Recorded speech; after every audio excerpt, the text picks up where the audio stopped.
The sun goes down, but the truth stays right. We're building up the nation on a Thursday night. From the shores to the stage, yeah, we're keeping it real. Sehon Marshall's got the vibe and the late night feel.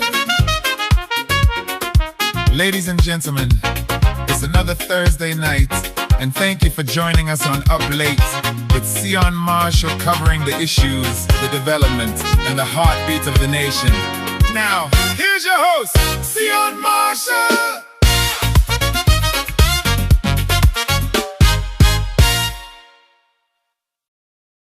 And good evening. Welcome to this another edition of Uplift with Sehon Marshall for Thursday, the 11th of June, 2026. I'm your host, Sehon Marshall, and I'll be here with you for the rest of the evening, at least for the next hour and a half or so. It's always a pleasure to be in your sitting rooms or your bedrooms, wherever you are, with you on a Thursday evening. And as we discuss national issues and sometimes global issues. This evening is going to be a fiery one. So let me tell you early. No calls. I might hardly see comments, but it's going to be a fiery one because we have a lot of things to talk about. Well, at least I want to address two specific issues throughout tonight. So here what? That is how we deal with it. All right. Now, let me quickly share the YouTube link because we're streaming on Facebook. But let me quickly share the YouTube link on WhatsApp for the individuals who depend on the WhatsApp link. All right. So I'm going to share that right now. Let's do that. Where are we? Come on, hold on. So I'm doing that because I know the individuals look forward for me to share it on WhatsApp so that they could click on the WhatsApp link and go to our YouTube channel. So I'm going to do that right now. For some reason, my phone is messing up, but I want to do that immediately. All right, there you go. All right, there you go. So let's do that immediately. I'm going to share it to both WhatsApp and Instagram. That's normally what I do. So let me do that right away. And some individuals think I take too much time doing this, but listen, I got to push the show. So let me do this. Right. Share again.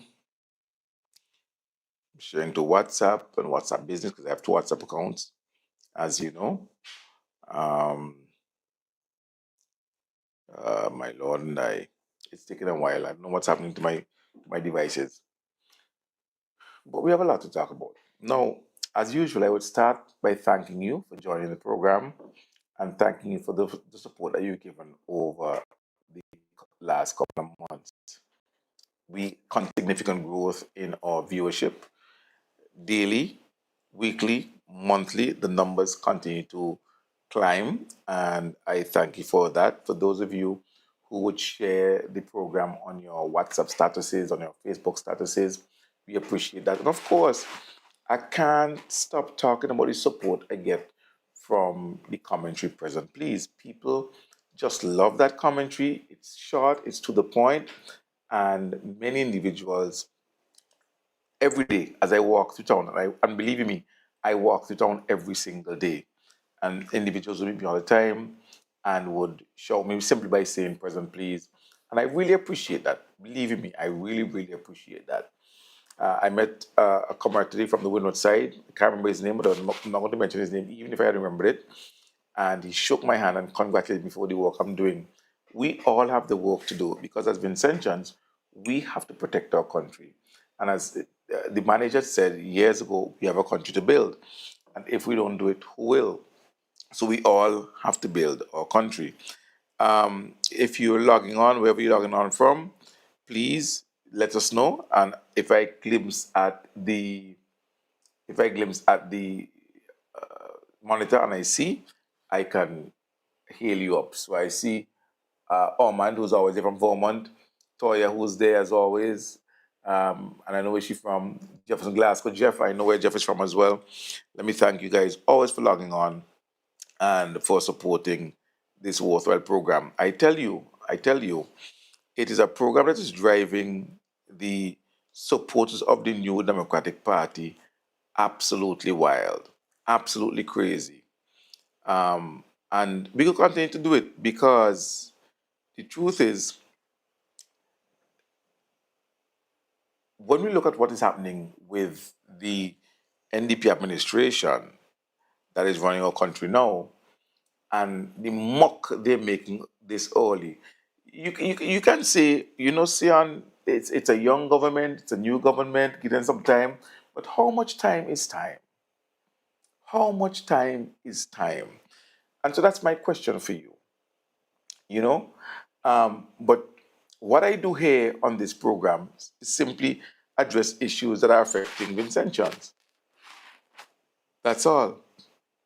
Remember, in the same way, during the ULP administration, that I was there promoting the policies of the government. And that is the departure that they always make, because I was speaking policies. Individuals may not have agreed with what the ULP was doing for education. I did, and so I spoke about that. They may not have agreed with what the ULP was doing for housing. I did, and I spoke about that. They may not have agreed with what the ULP did for the social protection, the public assistance for the vulnerable and so forth, the Lives to Live program, the home health for the elderly. I did. I spoke about that. They may not have agreed with what the ULP did for housing. I did. I agreed with that. I spoke about that. In terms of building infrastructure, healthcare, and so forth, I agreed with the policies of the ULP, and I spoke about that and gave information about the policies that the ULP was implementing as government. That's what I did. Today, you have a different trajectory where there's a new government in office. There are no policies that their supporters can promote, and so they turn to cursing people. And what I do is ask questions. I ask the questions. Well, the ULP did this, but what is the NDP doing? Or the NDP is doing XYZ, which falls short of what the ULP is doing. And individuals think that I'm being somehow unfair or I'm attacking the NDP. I'm not. I'm not. In my view, the NDP is not doing as good as, forget better, they're not doing as good as, and I'm pointing out, in my own opinion, in my own subjective way, where I think they are falling short.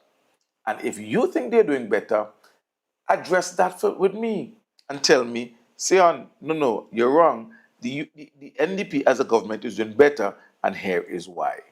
But I don't get those type of discussions. I get personal attacks, I get deflection, I get blame game.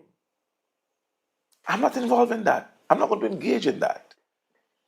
And I find for individuals who's talking about how much the government is doing, you guys have so much time on all your hands.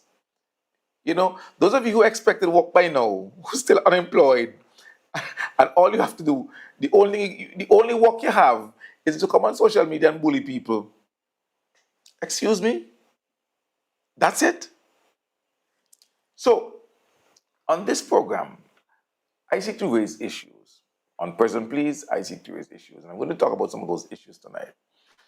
And there are many individuals who support both programs. And I'm talking not just in terms of financially, and I do get support financially from individuals, and I continue to encourage you to support the program financially. Please send your, so if you're in North America and you use Zelle, the information comes up on the screen from time to time. Use the Zelle and Zelle some contribution to the account. If you're in St. Vincent and Grenadines, the individuals who have given me envelopes so far, and the comrades know who they are, and I appreciate that. Continue to contribute in that manner. But also, you watch it, you comment, and you share, and those things help the algorithm. So please continue to comment, continue to like, and continue to share. And many of you, about 70% of you, especially on YouTube, about 70% of you on YouTube are not subscribed. We have to change that. Please hit the subscribe button now. No, some of you may not have YouTube accounts and can't subscribe, because if you don't have a YouTube account, you can't subscribe. You can watch it, but you can't subscribe. Let me encourage you to get a YouTube account so you can subscribe and watch the channel. All right? And support the channel because my goal is, well, remember I told you that my goal was to have 2,000 subscribers by Carnival. Does not know that's going to happen. I may get to 1,600, but that's fine because at the beginning of the year I wasn't even at 1,000. And if I can get to 1,600 by Carnival, it means I've gotten close to 100, on average 100 followers per month, which is fantastic. So if we don't hit the goal by Carnival, then I'm hoping that we'll hit the 1,000, the 2,000 goal by at least the end of the year. Is that realistic? Is that practical? Help me make it now. I can't do it because I can't like the channel and subscribe 1,000 times. You have to do it. You're the ones who are looking at the program. You enjoy the content. You want the notifications. Individuals tell me, Sehon, I don't even know. I didn't even know that you were on. And that is because you're not getting the notification. You are not getting notification. And if you're not getting notification, then what do you happen? You're gonna miss the program, right? So subscribe. All right. Okay. So as I said to you, I have plenty things. Faye, Alex, Sis, Gemma, Lorencita, Oh yes, I know Lorencita. All right, from Barracks. Yes. Um, all of the others, Laved and so forth. Welcome. Good night. So we're going full speed ahead because I have plenty things to talk about. Plenty things to talk about. Plenty. We warned you during the election campaign, and even before that, of the dangers of the new Democratic Party. We told you what the dangers would be. We let you know that these guys were not experienced. In other words, they were quite inexperienced. They weren't knowledgeable, and they had no clue of how to run government. Why? Well, primarily because none of them, from Friday all the way down or across, whichever they want to use, none of them had any experience in running a government. They had never paid a salary. They never repaid a national loan. Now, because of that, they've gotten into government, and already you're seeing their missteps, the things that they're doing that are counter, that make no sense compared to what was happening before, what we had gotten accustomed to. Just recently, I was speaking with a friend of mine. I kid you not, and I heard Bling on Star Radio giving a similar experience. And my friend who supports the NDP, who voted the NDP, was very disappointed with the level of activity, economic activity, taking place in our country. And I wouldn't say verbatim what the individual was telling me. I wouldn't say verbatim because a few choice words were in it. But the person got as far as saying, listen, it's better we did left Ralph Day to run the thing. I kid you not. The person said, better we been left Ralph Day to run the thing. If you are running pan reef, let you run it pan reef. But at least we know when Ralph been there, money been a spend, thing been a happen. The person say, even if thing been slow junior, you're gonna Friday, you know money going spend. You know thing will happen. Say, but right now the place boring, place dead, nothing now happen. And that, viewers, that is the prevailing opinion right now of people in St. Vincent and the Grenadines. Predominantly individuals who voted for the NDP expecting better. Remember, they were promised a lot. They were promised that on day one, their lives would be better. Well, it's the plenty. Nearly 200, nearly 200, nearly 200. And 200 days later, nothing is happening. The promise of milk and honey has not materialized. The promise of we're going to put money in your pocket has not materialized. The promise of we will fix the cost of living crisis has not materialized. As a matter of fact, everything is more expensive. 6 months in, every single commodity in St. Vincent and the Grenadines is more expensive, as a matter of fact. Now, am I blaming the New Democratic Party government for the rise in cost? I am not, because they are not responsible. They're not responsible for the rising cost of fuel. They are not responsible for the rising cost of groceries. They're not responsible for the rise in the price of the fuel surcharge. But they said when they were in opposition, they knew how to fix it. Their position was, when prices rise, we will fix it and make it manageable for you. Their position was, the ULP administration does not know how to address the cost of living issue and bring relief to Vincentians. We do. Put us in office and we will bring you that relief. The reality is that with all the rising prices, with the rising cost of living, the NDP has so far done nothing to bring relief to Vincentians. And that was their promise. And so, because of that, you have a lot of disappointment, especially among individuals who voted for that relief that was promised. The cousin of mine today, me say, don't worry, me I get 2 months before you come and tell the car pay you. And be a problem.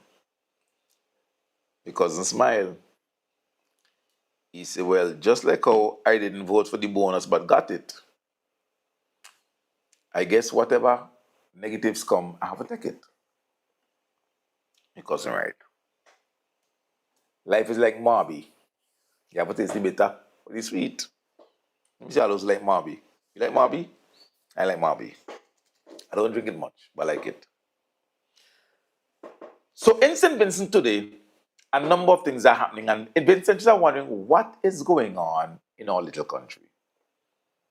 And so the first thing I want to talk about is the situation in North Leeward.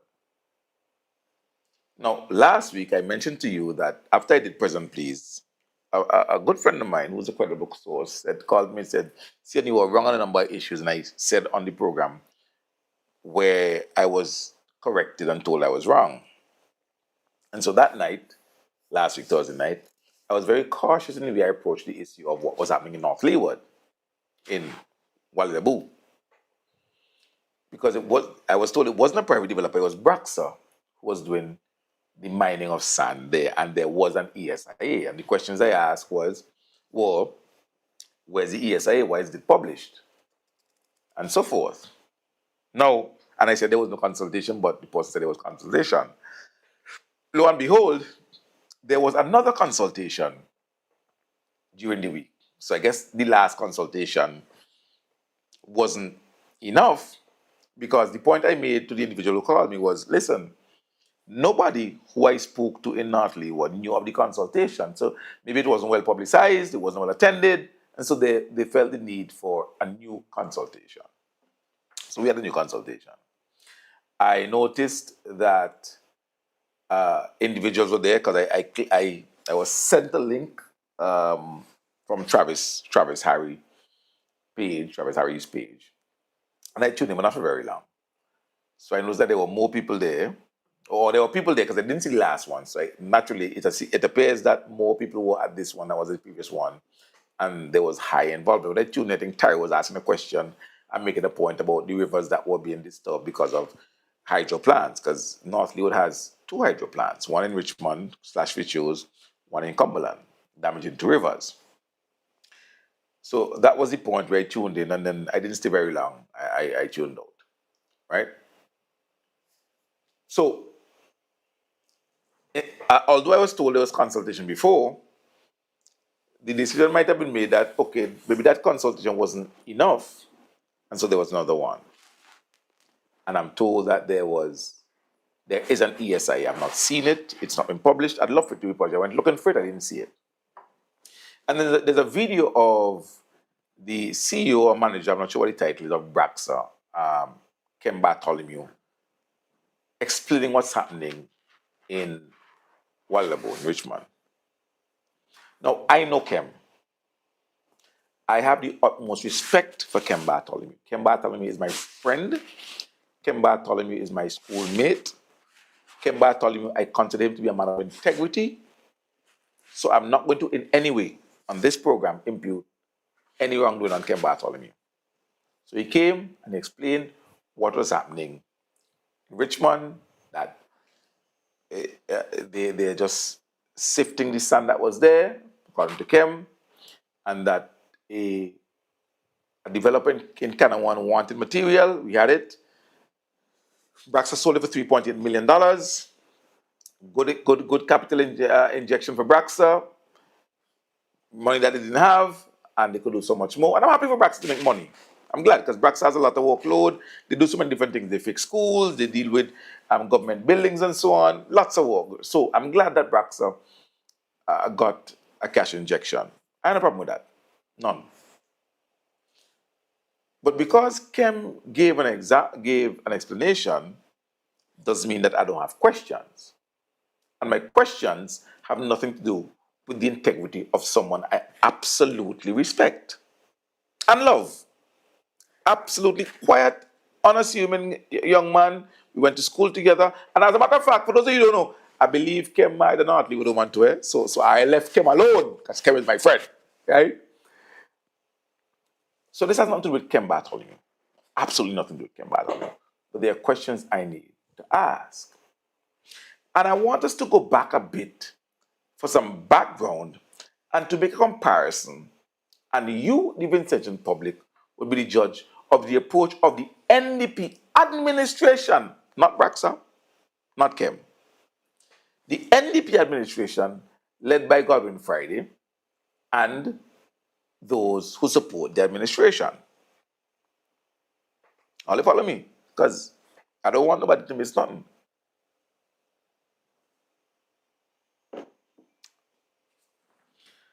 St. Vincent and Grenadines decided, when the ULP was in government, that we needed to modernize our port because the port in Kingstown had become totally inadequate. The port in Camden Park was falling apart. We needed a new modern port, one that is fit for the times we're in and is forward looking for where we want St. Vincent and the Grenadines to go. So the government approached lending agencies. We got $100 million from the CDB, the largest disbursement of loan for any project in the region. If this wasn't a credible project, the Caribbean Development Bank wouldn't lend you that kind of money. UKIP, is UKIP or UKSIF, whatever name, but a UK agency under David Cameron loaned us over 30 million euros. I believe Taiwan lent us 60-something million dollars. We needed to build our modern port. Now, to build the port, we had to do what had been done in Kingston before. And what was that? We had to reclaim some lands. Now, reclamation is not new. That is why in Kingston you have the term reclamation site. Because I've seen photos of Kingston from back then, and the sea was right up in front barracks. And when I say barracks, I'm talking like that, but I mean the police headquarters, the barracks. So reclamation or reclaiming land is something that is normal and usual for Kingstown. The port, reclaim land. The financial complex, reclaim land. Tokyo, reclaim land. The car park, reclaim land. And you know this because if you go to the edge of the car park where the wall is, you look over and you see the boulders that are there as part of the reclamation process. So we knew that to build the modern port where it was supposed to be built, where it was going to be built, required the reclaiming of land. In other words, you go out in the sea and you make land in the sea. It happens globally. We know it happens. It's a normal thing. Kingston had done it before. No problem. Part of the reclamation process, of course, naturally require that you use material to build up land. And I have photos, and I should have sent some to my director so he could see what Kingston was before. I might have someone. Let me see if I could send some. And the process of reclamation that occurred. We had to do some serious building up. Now that required lots of material. Let me go down to 2023 because I got send some picture, give me the director so I could show it. And it's a good thing I have that because I always say to myself, I didn't take a lot of photographs of the Argyle area before the airport. So I don't have much to show. But I made sure and corrected that by taking lots of photographs of the reclamation site so you can see how far we have come. So I'm going to send a few photos over to my director. And so those of you who are watching, and you might have forgotten, and I'm glad I'm able to do this for you, right? Because a bunch of you forget what the reclamation site looked like before we started the port. And so I want to give you a glimpse of what it looked like. So I'm going to send some photos over to the director to show you what I'm talking about. Right? So we had the reclamation site. I'm sending about 3 photos over. Right?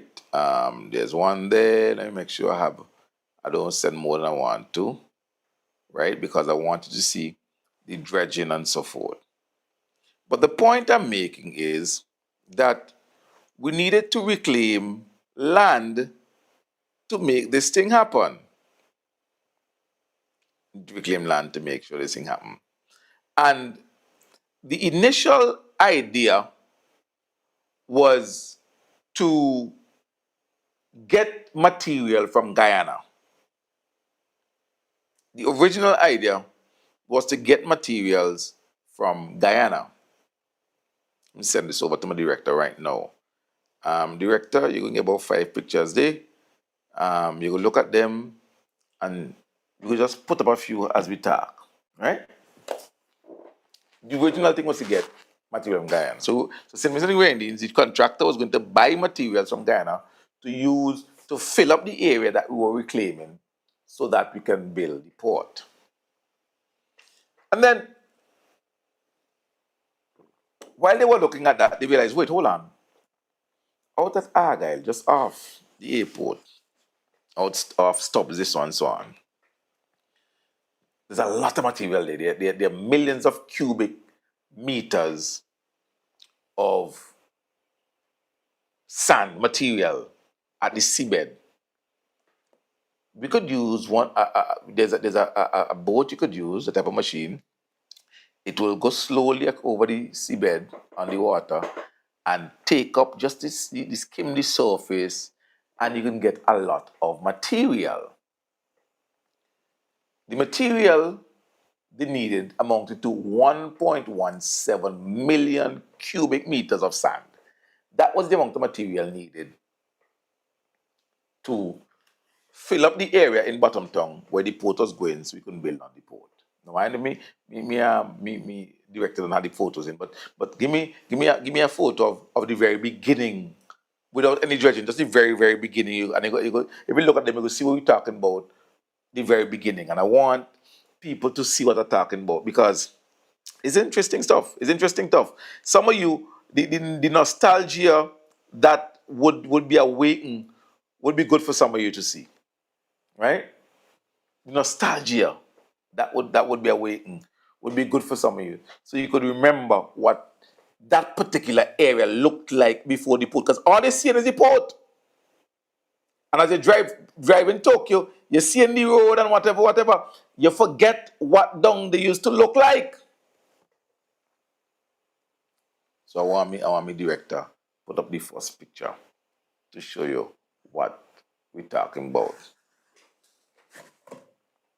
What down at that area in Bottom Town looked like before any reclamation, before. So you should have a photograph there with just a little piece of thing out, and then you give me one with the boat spouting it out and so on, and you could see as it progressed. I have plenty pictures now. I have plenty pictures of what it looked like. So the vessel, a ham, can't remember the name, ham, whatever, would go out there and just sail and skim the surface. I think it made some 30 trips from Argyle to Kingston to bring material to build up the area that the port is now on. Now, I want you to remember this now, because I know plenty of you forget it. So I want to remind you of it. The contractor decided to go and use the sand out of Argyle. Right? It's our sand. It's our sand. The sand belongs to St. Vincent and Grenadines. It's in our national waters, in our territorial waters. Right off Argyle, Stubbs area. We saw the boat taking it.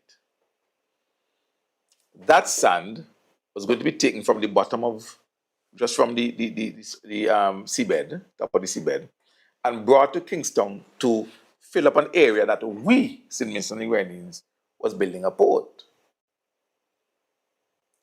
But our government, led by Ralph Gonsalves, through skillful negotiation, was able to charge the contractor, the person working for us, $20 million for 1.17 million cubic meters of sand.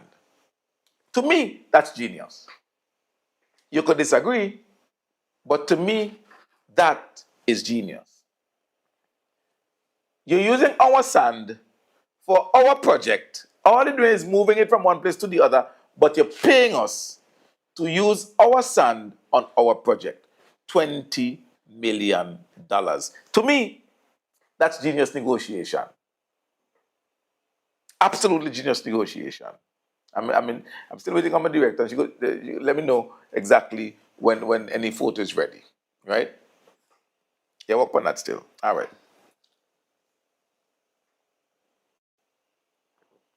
Now, I did some math. And if we sold 1.17 million cubic meters of sand for $20 million, according to my math, and I'm trying not to do Jomo math right now, I don't want to do Sangha maths. Right? According to my math, dividing 1.17 million by 20 million, $17.09 per cubic meter of sand. Now, listen, if I do the wrong calculation, I'll let you tell me. Right? If I do the wrong calculation, I'll let you tell me. So let's sink that in. Let me sink that in. Of our sand being used by the contractor, you're moving sand from one place to bring it to fill up the area that we need for the port. You're paying $17 per cubic meter of sand to do the port. That's what the government got from you. To me, that's genius marketing. That's genius negotiation, sorry. But you heard all sorts of commotion from the NDP. All of a sudden, individuals from the NDP became experts in ecology and marine biology and so on. Andrew Simmons, who, according to him, is trained in sustainable development, became an absolute overnight expert in this thing and was on the base side telling you what will happen and so forth. The injection of politics was blatant. You heard them, you saw them. They objected to the removal of sand, citing all sorts of environmental concerns. Even my partner went to school with me, Lyndon George, lawyer by profession. My partner, we were friends in school and we still are friends now. He went down the Bayside down the so with a camera. And he said, you don't need to be an engineer and so forth. No, I ain't saying Lyndon was being political. I'm just telling you what Lyndon did. So there were different individuals with different opinions about the impact of the dredging out there. A dredging that was making money, $20 million, a dredging that was used for national development, and a dredging that we are told had an environmental study, and you had people like Linsky, Douglas, and so on, who spoke to the study that said there was, according to the study, very little, if any, no environmental damage as a result because you were barely skimming off of the surface. There was how much millions of cubic meters of sand there that the 1.17 million cubic meters made no difference whatsoever. So national development, ESI done by exports, $20 million being made. You knew all of this. All of this information was in the public. The Prime Minister spoke of it. The individuals who were the contractor report spoke of it. Linsky Douglas, who was the project manager, spoke of it. The information was there. You knew what was happening. You knew why it was happening. You knew how much it was costing us, or how much we were making for it. As a matter of fact, it wasn't costing us anything. We were being paid $20 million for this. But the NDP ensured, like with everything, that they objected to it. Why? Because they want the port. The ULP completing a port, a modern port, being successful in that project, to the NDP was something that was disadvantageous to their political hopes. And so, like they did with the airport and other projects, they opposed it. And they used the pretext of the environmental concerns to do so. So let's fast forward. And I don't really fast very forward because I had two things I want to deal with today. Two.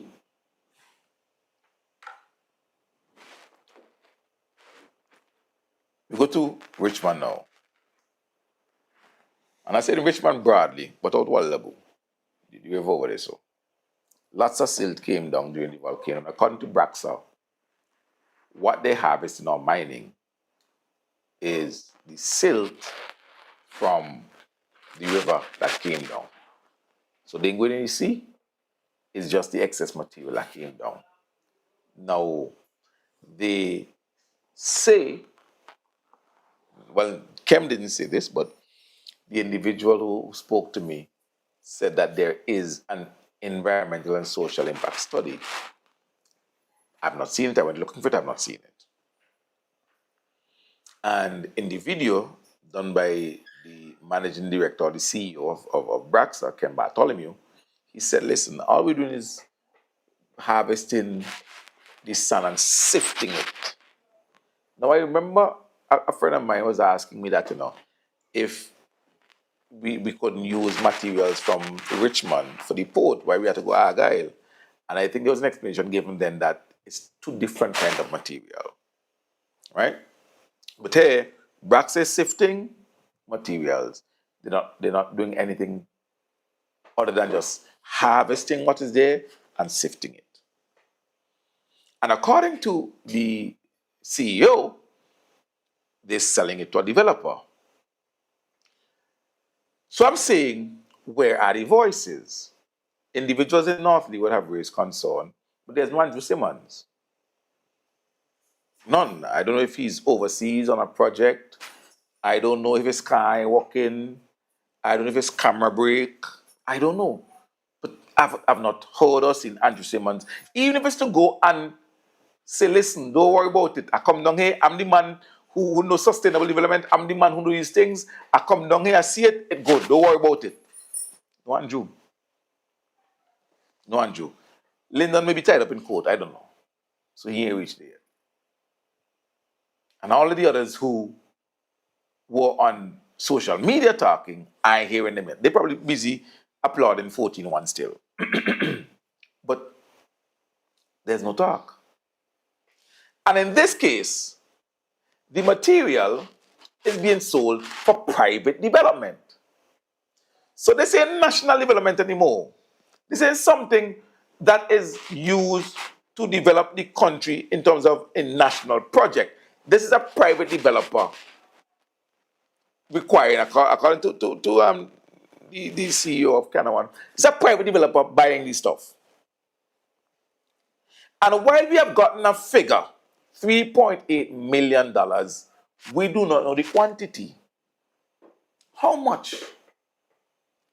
How many cubic meters of sand, sifted aggregate sand, are we selling for that 3.8 million? According to my calculation, $3.8 million if we were using the same $17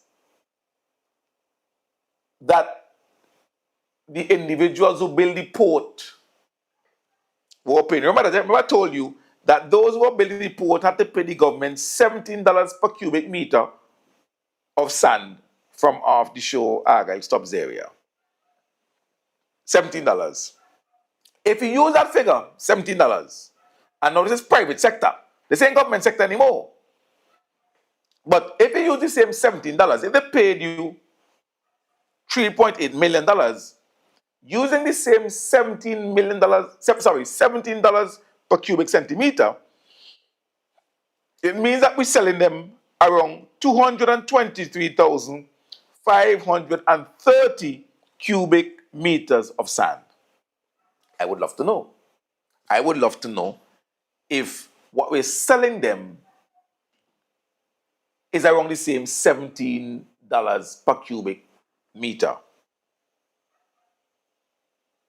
I'd like to know. Because if to build a national project for the government, the contractor has to pay $17 per cubic meter, then a private person who wants a private development should at least be the same. I mean, I would charge him more, but at least the same. But we don't know. We hear a big number, 3.8 million, and it sounds big. But what's the quantity they're paying for that? We don't know. Andrew asking the question. Nobody asking the question. Well, I am. Because I want to know. I want to know what is the unit price that those private developers or that private developer in Canawan is paying for the aggregate. I ain't getting into whether it's crushing or sifting like Travis is doing. And let me say this, as I said to somebody on Facebook who posted, I am not here opposing the selling of sifted sand to Canawan. That's not what I'm doing. I want information. I want information. I'm asking the questions. What's the unit price? I hear the 3.8 million, almost $4 million worth of aggregate. But what's the unit price? Because as a benchmark, Northwest Lodge, what's the name of the company again, boy? Sehon, or what is the company that built the port, paid $17 per cubic meter for sand that they dredged off Argyle. They dredged it. We didn't dredge it. In this case, Bracks are dredging it and selling it. So maybe they should pay more. I want to know. It's the kind of transparency I want. Because I want to know what's going on. Now, I still want to see the environmental and social impact assessment. Because you said one was done. It makes no sense tell me that one was done, but I can't see it. Because you could say anything you want to say. So telling me one was done is pointless if you can't tell me that you'll find it here in this location, read it and hear what it says. And bringing Dr. Murray to defend it, again, pointless. I want to see it. I want to read it. I want to see what it says. Don't tell me it was done. Point me to where it is so I can see it. All I'm asking is information. I am not here opposing Braxa making money. I'm not here opposing the sale of sifted sand that is there accumulated on Richmond Bay.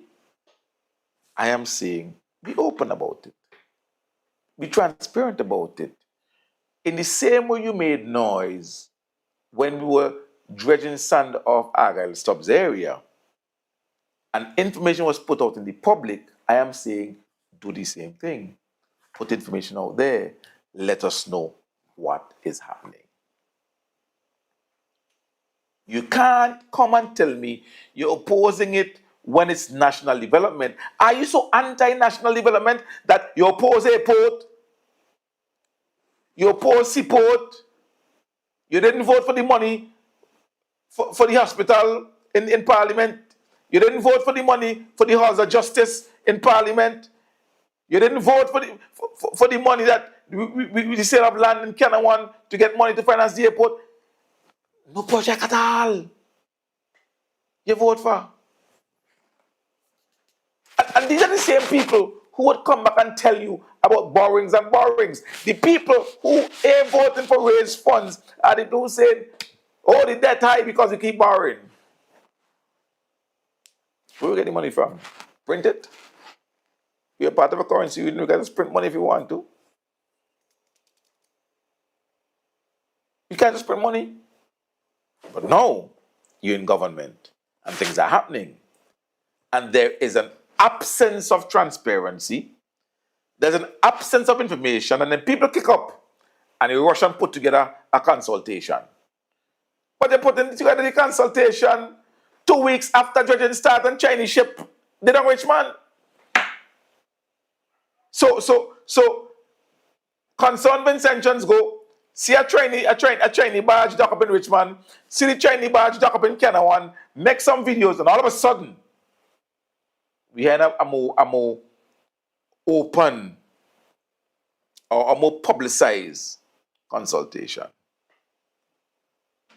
with the minister, with the MP for the area, and so forth. That's all about the business. But you criticize the ULP while in office, when the ULP was more transparent, was more open, informed people about what's happening.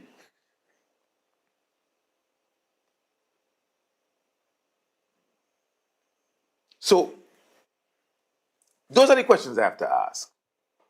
You notice I didn't come here and bash nobody about environment and this.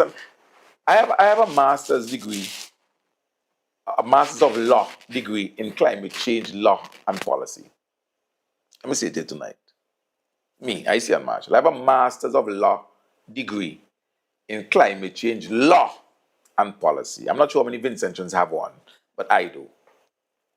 So on the issue of climate change, the law relating to climate change, the international law surrounding climate change, I'm training it, I'm qualifying it, I studied it. But even so, it's different than, of course, environmental law. I don't have a degree in environmental law. I don't come here to pretend to be an expert in environmental law. I keep it in my lane. I'm not someone who's trained in sustainable development or whatever and coming to be an expert in all things. I'm asking the questions. Simple questions. Let me ask them again. I know the amount of money that you said you're being paid. What's the quantity you're selling? Tell me the quantity so I can know the unit price. I gave you the unit price for the sand dredged out of Stubbs Argyle for the development of the port. Is it comparable? Is it similar? And if not, how much is it? And if it's less, why is it less? I also would love to know where the environmental impact and social assessment study is. I'd love to see that as well. Now, I heard the PM raise other questions on his program. That's the PM. He raised the questions, and those are his questions that he raised. Me, the he, I different. I do a different thing. And you might hear this program on Star, and you're hearing what I am asking for. The PM, as leader of the opposition, he represents 27,000 plus people who vote for Labour. He's elected in the House. I am not. So I am not going to play bright and step into areas where they don't belong. It's a Constant Vincentian as somebody from North Leeward. I just want to know, where's the environmental study? So I could see it and I could read it and I could see what it says. I want to know how much, what is the unit price per cubic meter of the sand you're selling? Because I know what the unit price was for the aggregate, the sand that we got from Stubbs for the port, and I want to see if it's comparable. I want to see if the country making a comparable amount of money as they made when the previous government negotiated with the subcontractors for the port. That's all I want to know. And of course, the other parts of it that I asked, asking where the people who've been talking, where all the people who've been opposing the dredging of material for the port, where are they now? What's the difference? Why you ain't talking? Why you not even asking a question? Forget talking. Why aren't you even asking a question? I guess that's what happens when you have 14-1. Oh my Lord. Now, yesterday, I got into the second matter that I want to deal with. Yesterday, and I seen you guys on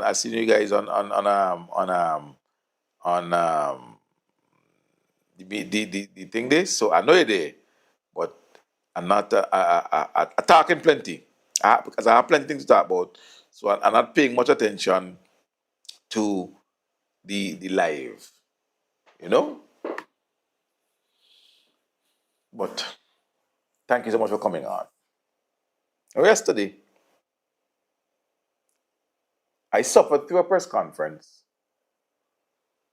featuring the Prime Minister of St. Vincent and Grenadines, Dr. Friday, and some developers from Turkey, that's how we call it, from the Middle East, from Turkey, who signed an MOU, a memorandum of understanding, with St. Vincent and the Grenadines for the taking over of the cruise terminal. Now, before I get into some of the details of the MOU, I want to tell the Prime Minister, boss, your road march played out. It seems every time you're talking, you have certain talking points, but by now, I don't know if Vincentians are still falling for those talking points. You talk about the partnership that is going to be had with the Turkish company and how it is going to put people money in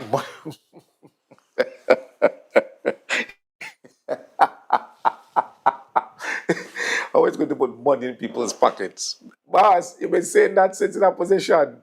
And people broke. People broke. They paid more for gas, they paid more for light bill, they paid more for groceries. Stop the foolish talking point and do something to put money in people's pockets. What are you supposed to do? Wait 3 years until this phase one done. Forget money in the pocket? Dude.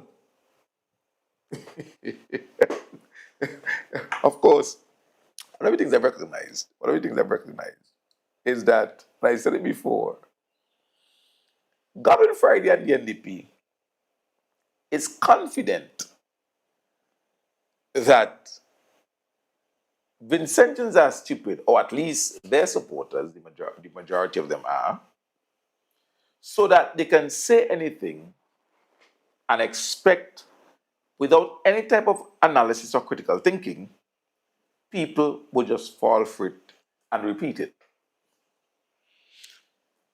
And that has been proven time and time and time again.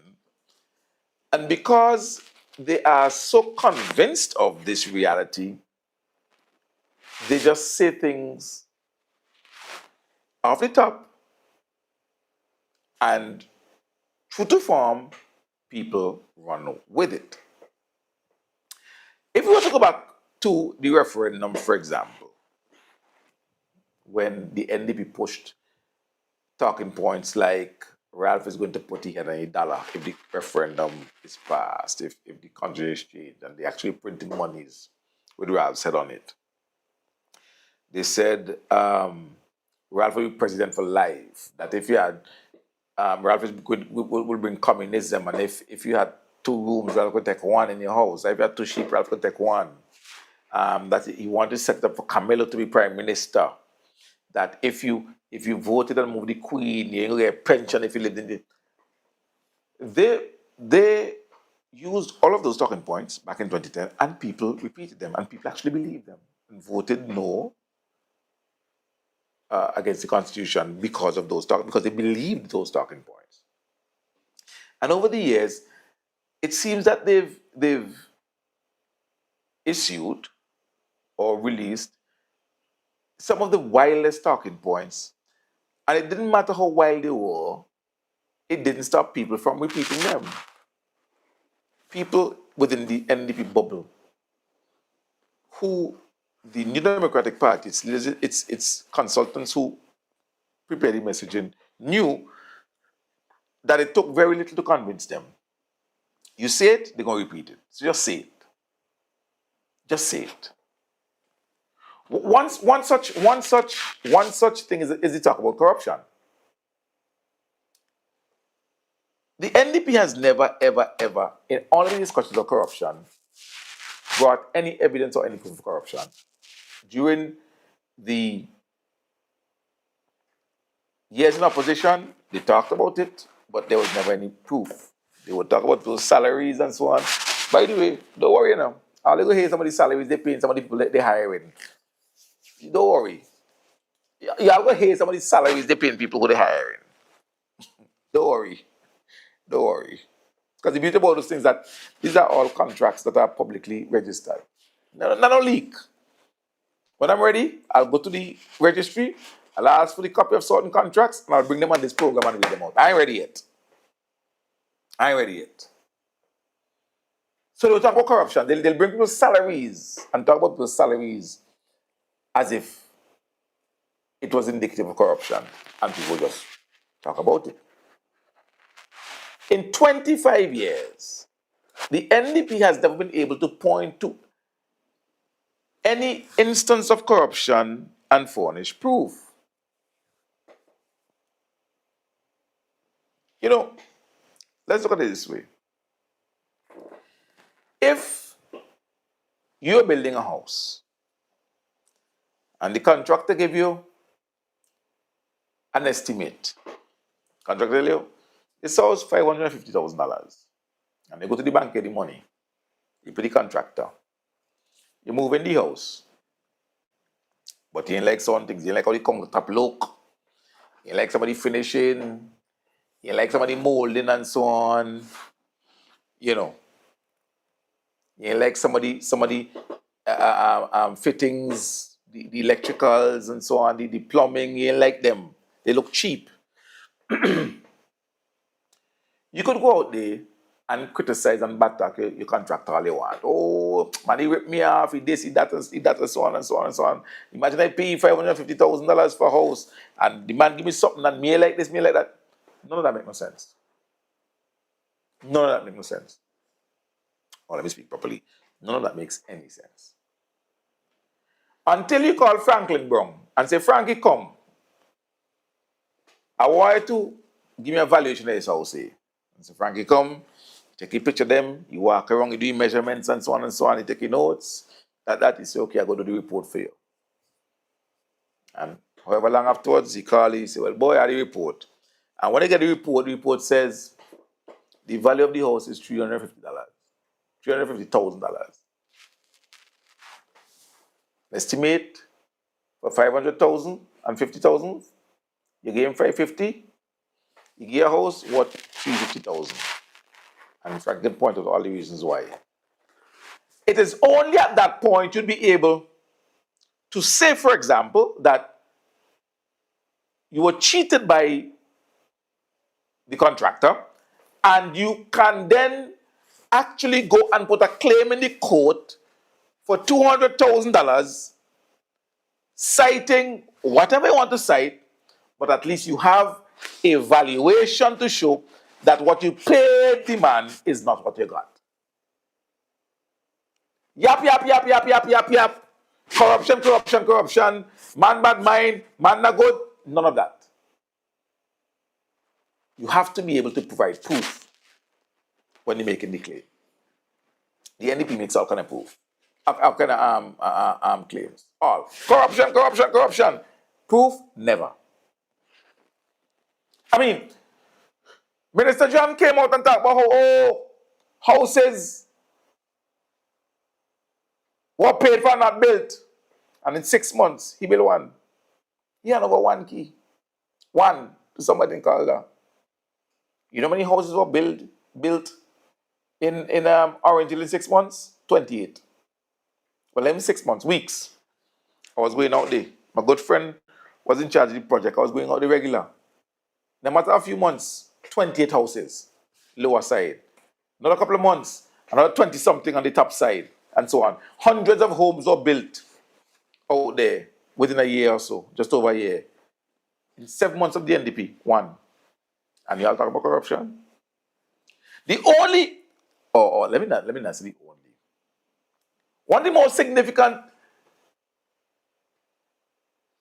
situations, that's not the word I'm looking for. One of the most significant outcomes of corruption is countries the Admiral Project and very proof. That's how you prove corruption. That the country was in debt for $200 million for loans taken.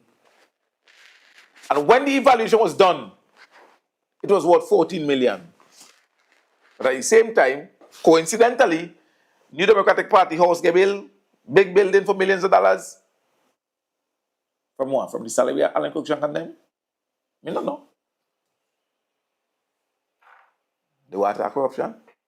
Them they? But they know that once they see it, their supporters, who they are banking on to be uncritical, to not analyze, just back. And their supporters don't disappoint them. They do exactly what those parliamentarians expect.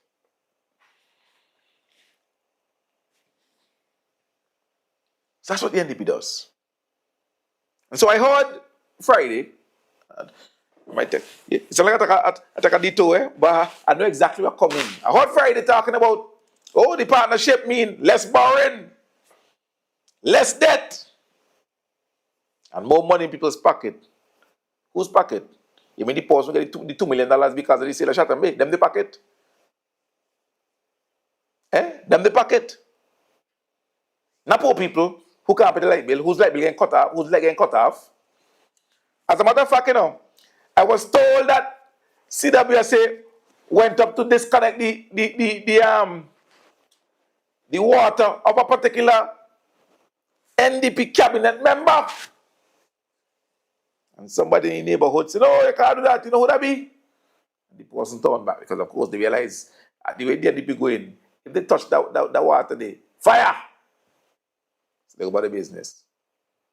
So the bluster and talking points continue. Oh, money in people's pockets. Money in people's pockets. You put the money in people's pockets. How? When everything more expensive. How? When the A reduced VAT to 13%.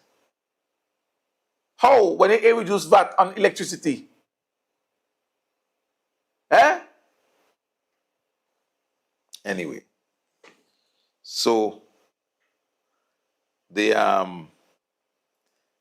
signed the MOU. They signed the MOU. Because all them are MOU. They signed the MOU. The MOU. Because all them a bunch of MOU. Between the MOU government and the individuals from Turkey, the company from Turkey, Global Ports. Global Ports Limited or something so. Company that apparently manages ports across the world. And this company is leasing the port for 30 years. 70%. 70%. Now, I'll tell you this, and I have to give you some history and some background. It MB. We may go over a little bit tonight. When we direct to me so, we have to leave. But for now, we don't indicate we may go a little bit over tonight. The New Democratic Party was instituted and built on a philosophy of taking care of its friends. Let me repeat that. The New Democratic Party was built and instituted on a philosophy of taking care of its friends. So once you're close to the NDP, once you're considered a close elite friend of the NDP, you will be okay. And one of the ways they do that is by siphoning off state assets to those closest to them, or at least to those who would offer them returns from the transactions. The NDP has not been a party that builds on foundation. The NDP is a party that does mash up, show away, sell off, give away. And I have the receipts now. The NDP don't build. The NDP don't develop. The NDP takes things that are already there, existing things that are developed or developing, and distributes them to friends and individuals where they will get kickbacks. You say, see what you're talking about? Bring your receipts. Well, from 1974 to 1984, you had the Labour Party government headed by Cato. The Labour Party government headed by Cato did a number of things. There was a sugar factory owned by the government. There was a rum factory owned by the government. There was a marketing corporation owned by the government. There was a national commercial bank started by the government. There was an industrial site, well, two, one at Diamond and one at Camden Park, started by the Cato Labour Party government. There are plenty of people who don't know what I'm talking about. If you're young, call a young people and tell them, come sit down, because this is history. My partner, we're going to say, boy, teach me something. I didn't know that. When NDP won in 1984, these are all things that they met. All. I remember as a young man, a little boy, traveling in board bus, coming down for school. The smell of copra. And when them copra, bust the coconut, dry it out and so on, coconut dry. And there'll be sacks and sacks of copra on the back of the bus on a Monday. Copra coming down this vehicle because there's an oil factory, a coconut oil factory. If you know what it is for coconut oil online, if you know, if only know what it is for coconut oil, the NDP James Mitchell tell people that the coconut oil are good. But anyhow, let me not run ahead of myself. Excuse me. So when they came into office, they met what people call housing scheme built by Labour. You know why you go across in Vincent Grenades, there are a bunch of villages called Plan all across the country. You know why? Because the houses built by Labour Party, they all look the same. They were called plan houses. So you have plan in Chateau. You have plan in Camden Park. You have plan in Sharps. You have plan all over. Those are plan houses built by Labour Party under Cato. Cato did that, Labour Party did that. NDP came for 17 years. Do you think they built on that? They said, well, boy, that plan house thing was a good idea. So let's build some plan houses and so on. They did not. They did not. They were fooled and tricked. I guess me no bring in kickback, but they gave a company to Trinidad that scammed them permission to build plan houses out at Diamond. They built two. Cattle used to be inside them, two in 17 years. Couldn't build plan houses. The NDP could not build on and continue a progressive policy like that. Housing for Vincentians. They're not a continuation government. They're not a progressive government. They are mash up and chowy government. And give away and sell off. So they didn't build the houses. You know when quote unquote plan houses, we don't call them plan houses anymore. But do you know when housing came back, housing project by the government came back, not during the 17 years of the NDP, but during 24 and a half years of the ULP. Features.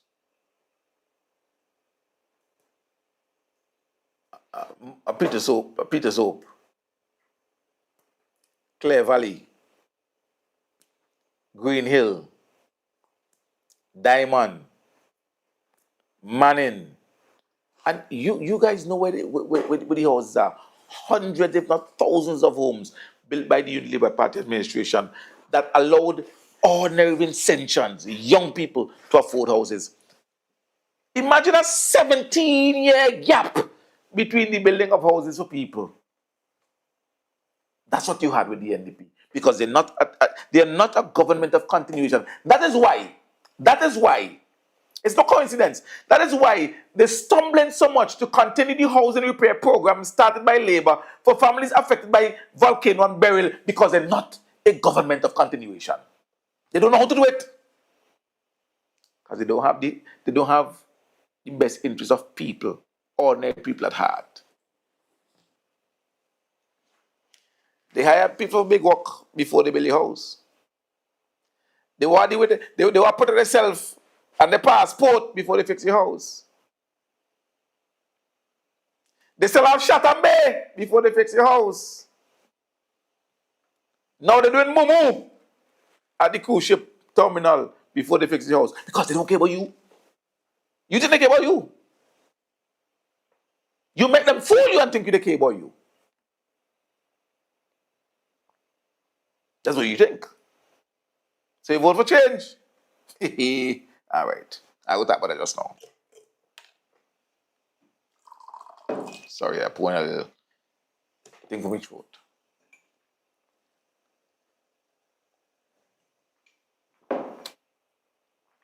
It's housing.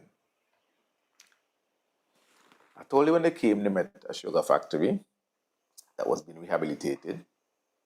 They were a rum factory. To this day, the rum factory is the most profitable industry in the country.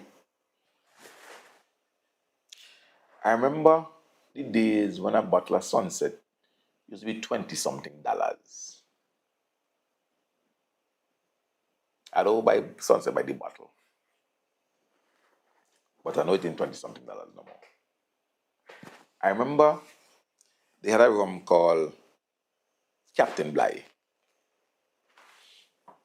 It was in a sunset shaped bottle, but a nice long, it might have been a hexagonal, a hexagon, a octagon, maybe an octagon shaped box.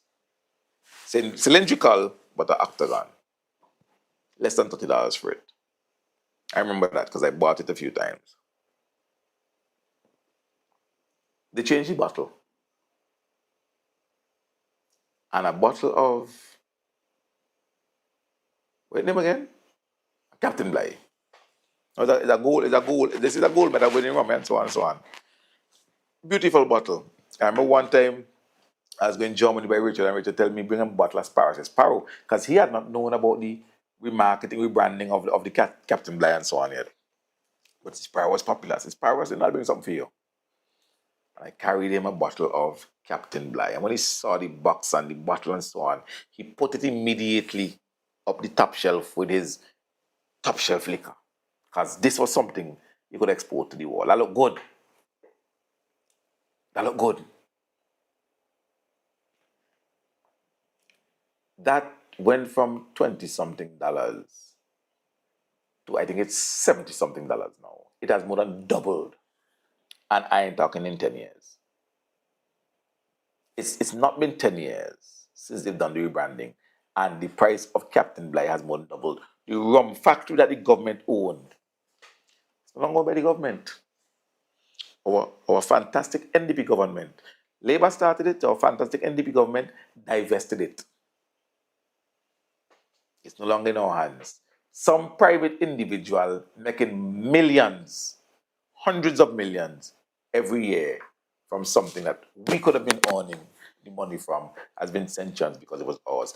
The NDP is not a continuation progressive government. It's a mash-up government, a sell-off government, a giveaway government to their friends and those who can get kickbacks from. So we no longer own the rum factory. They killed they killed the coconut industry. Do you know something? It's the second largest coconut plantation in the Western Hemisphere, and we did nothing. The only thing we did was coconut oil, and James Mitchell killed that. He said coconut oil is not good, too much cholesterol. So people stopped dealing with it. Everything I'm saying is the truth. Everything. Now, just buy a bottle of Palmer's coconut oil thing, so like that there, $18 US. $18. You go into the market now to buy a bottle of coconut oil, it's $35 for a bottle. We could have had that industry still thriving right now. The rum factory could have been in the hands of the government, bringing in millions of dollars towards the economy. Do you know that we had a marketing corporation that dealt with producer farmers over the time of the NDP? They kill it because one of the minister's brother was doing the same thing. So they killed the marketing co-op so that the brother business could flourish. And then one of the supporters had the marketing board like their own storeroom. The other day, you see me and post.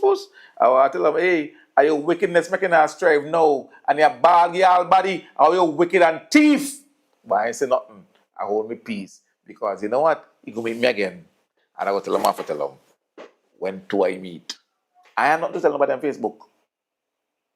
But I catch you. For why? And I go tell you after tell you. Because you molest me again, no? You molest me again. You molest me again.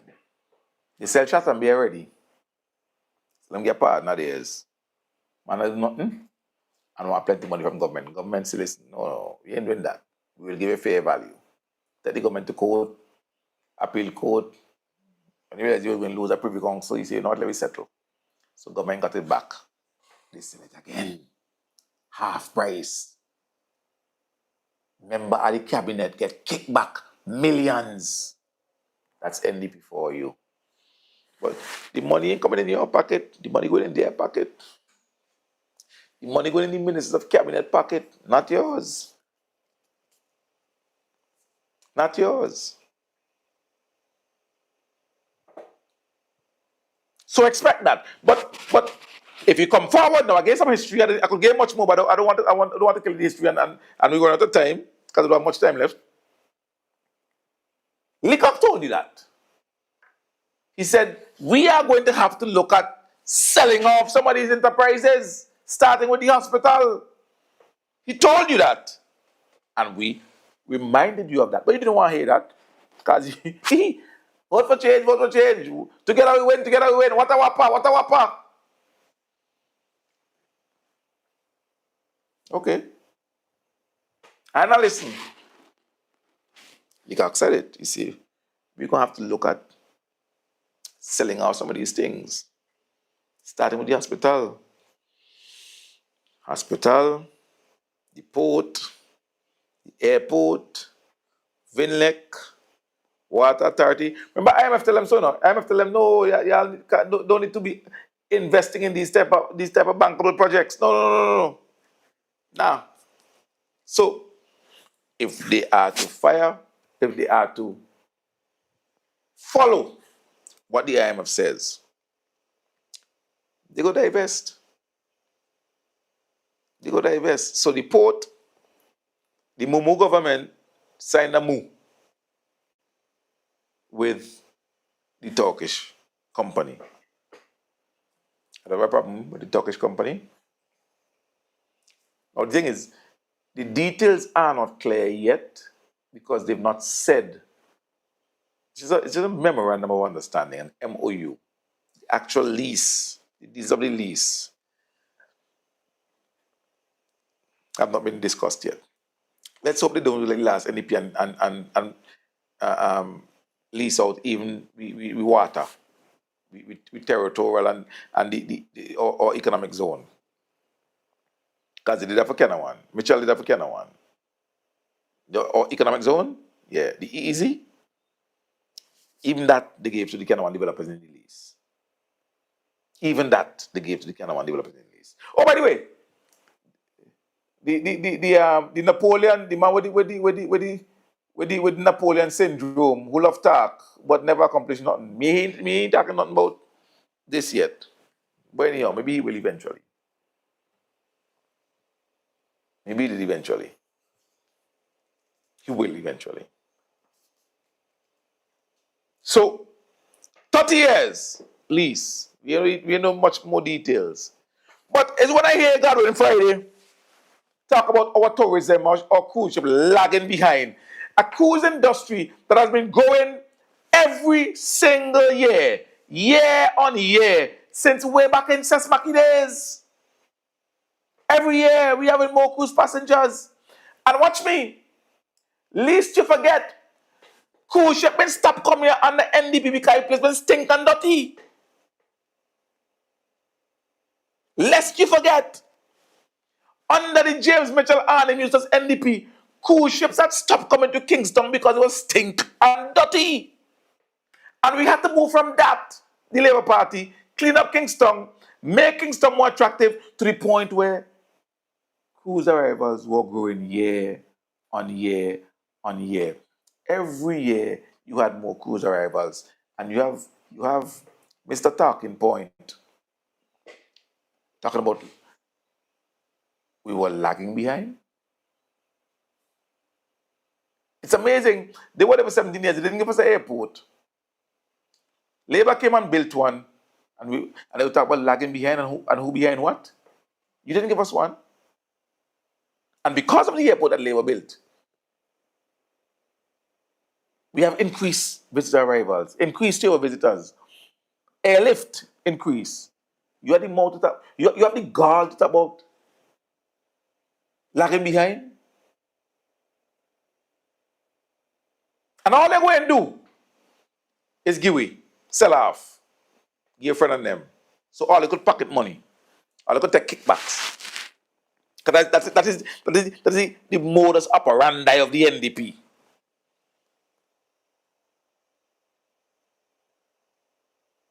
Somebody asked me a few days ago, why Friday is still in a rent house? I don't know.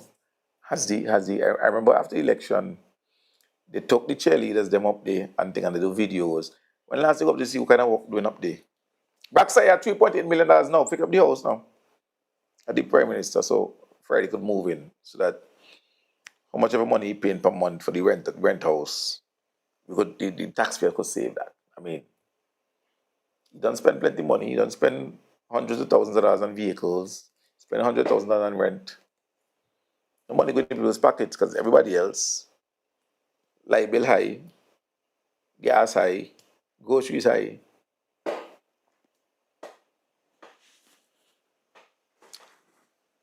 So they do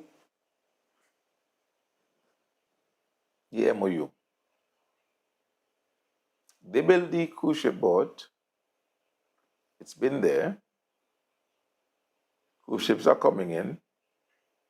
Thankfully, more cruise ships are coming in now. So you have two cruise ships docked and one outside. That's a regular. That's something that's regular now. Under Labour. You know what happened this year under the NDP. You go see. You go see. So if it is that expansion is necessary, I can understand that because Labour Party has grown the cruise industry. Don't come talk nonsense about lagging behind. Don't come talk nonsense about lagging behind. Because the reality is that our cruise industry has shown significant growth. In the same way, our stay arrivals, significant growth. Airlift, significant growth. And every single metrics that you could address regarding Simmons and Grenades, the one word that would define, the one word that would describe, the one word that would characterize every single one is growth. And in many instances, significant growth. I remember telling you, Labour started the bank. At one point on the NDP, they were getting qualified statements. The bank was almost bankrupt. The structures to improve the function of the then NCB, now BOSVG, were put in place by this Labour Party, by the previous Labour Party administration. And now the bank is strong. So strong at buying out bank. It bought out FCIB recently. A strong bank. Remember they used to talk about NAS? NAS, oh, NAS, mismanagement of the NAS, oh. When I tell you the NDP counts on, when I tell you the NDP just count on the belief, because I'm not sure that it is fact, but it's their belief. When I tell you that the NDP, the leadership of the NDP and those who are in charge and responsible for the messaging count on the belief that Vincentians are stupid. And if not Vincentians generally, at least the people who support them are stupid. Believe me when I tell you so. Because the things they spout, hoping Vincentians would believe and repeat, are so ludicrous that you wonder who would even come up with that. And then you hear people repeat it, you go, wow. You remember when they used to talk about NAS and NAS money and the mismanagement of NAS money? The NAS invested in a project, lend the government some money, maybe to invest in the port, or some money to the airport, or something. Oh, mismanaging the NS money, taking the NS money to build port.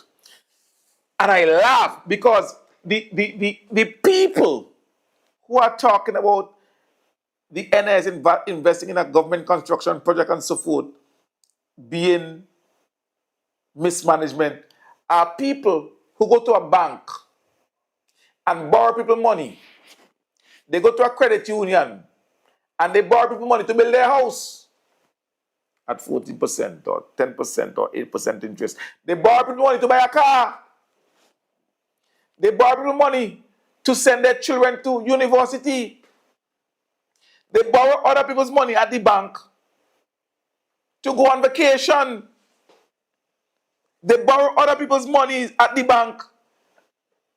Some of them and credit union to play carnival, to buy oxygen mask, another mask.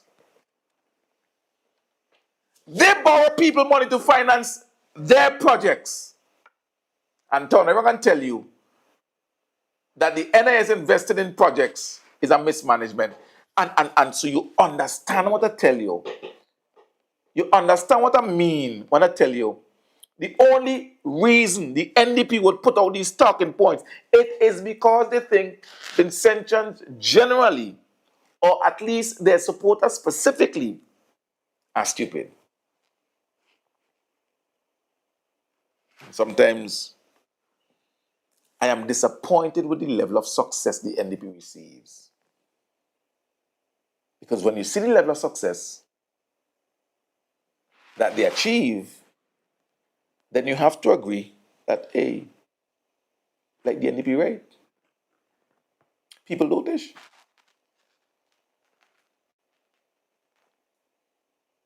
When you tell me that over the last 2 years, but even more so the last year, when the NDP developed a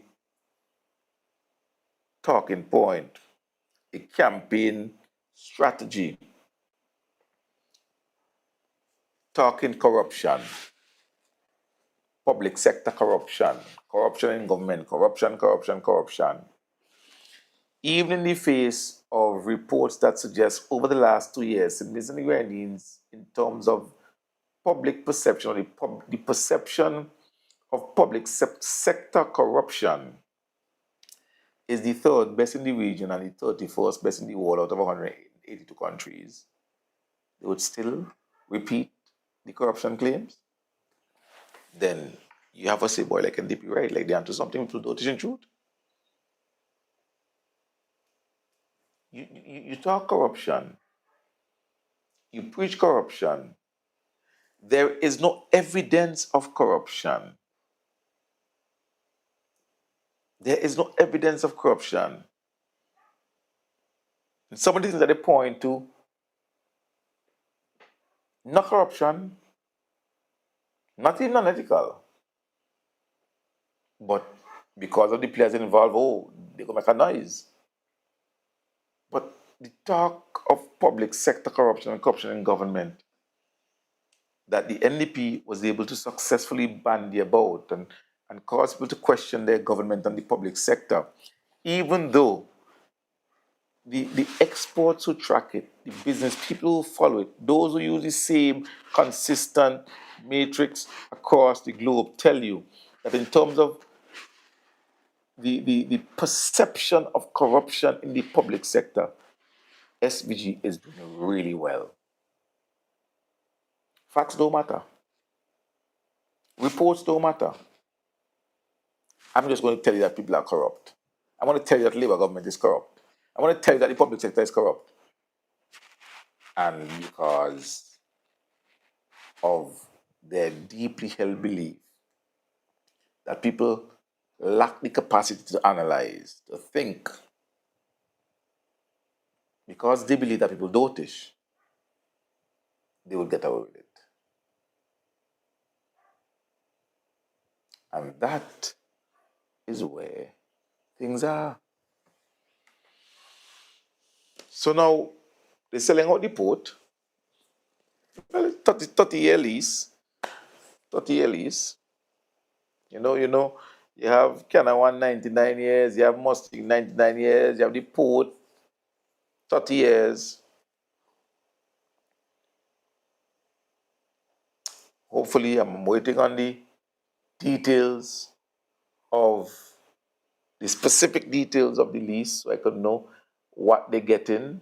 And hopefully, those who criticize the concessions of Sandals, I'm waiting to hear what they would say about the concessions that the managers, the people who taking over the port will be getting. I can't speak to it yet because I don't see it. So I am speaking to what they will do, the people managing the port. I'm speaking about the track record of the NDP and how the previous NDP did similar things.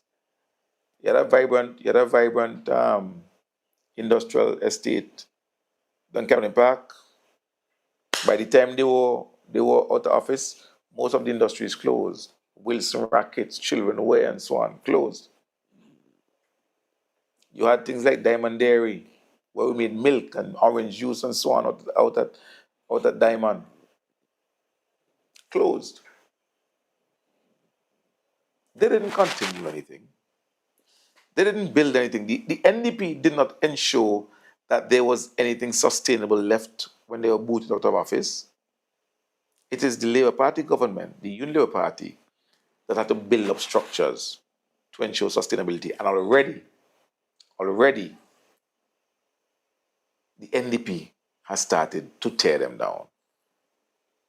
And you ask yourself, what will be left of the structures put in place by the Labour Party at the end of the NDP administration, however long you argue them? Because I argue them, but I argue them 5 years, one term, 10 years, two terms, 15 years, three terms, after all you.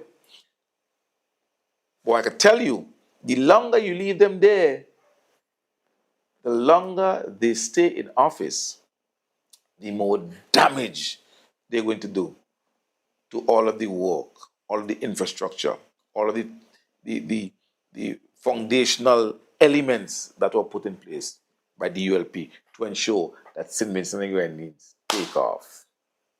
It's up to all you. It's up to you. But you don't start to see the handwriting.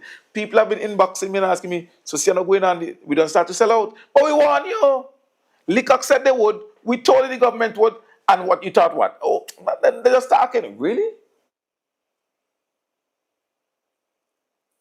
Well, like I say, it's what we voted for. And it's what we're getting. We can't act surprised because they told us they would. They told us they would engage in partnership and sell off some of the state assets. And that is exactly what they're doing. They told us they would, and they are following through on their promise. They couldn't follow through on the promise of a double salary. They couldn't follow through on the promise of back pay for individuals who take a back their work because they refuse to go to work on labor. No back pay. They couldn't follow through on the promise of reducing VAT to 13%. They couldn't follow through on the promise of they couldn't follow through on the promise of reducing VAT on electricity. None of those things. You know what they could follow through on? Selling out. Selling out. And yes, there is a difference between a lease and a sale. But careful that this lease is essentially a sale.